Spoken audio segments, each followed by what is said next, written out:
नमस्कार सर्वांना. तर बघू शकता आज मी छावा मूव्ही बघायला आलेली आहे आणि खरंच खूप छान मूव्ही आहे. प्रत्येक मराठी माणसाने ही मूव्ही बघावी असं मला वाटतं आणि मला अभिमान आहे या मी मराठी मातीत जन्मल्याचा.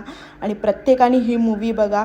आणि खरं शेवटचा जो अन्याय आहे, अत्याचार जो मुघलांनी केला, औरंगजेबाने जो अत्याचार केला ते खरंच बघवत नव्हतं. खरंच खूप मन रडलं होतं माझं तेव्हा बघून. आणि खरंच खूप त्रास होत होता की महाराजांनी आपलं बलिदान दिलं ह्या स्वराज्यासाठी. तर मला असं वाटतं की त्या प्रत्येक मराठी माणसाने ही मूव्ही बघावी आणि भरपूर प्रेम द्यावं आणि महाराजांचं बलिदान आणि त्यांनी जे जे आपल्यासाठी लढले, युद्ध केले ते नेहमी लक्षात ठेवावं.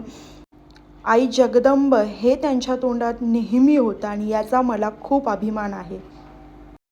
छत्रपती शिवाजी महाराज की जय. छत्रपती संभाजी महाराज की जय. हर हर महादेव.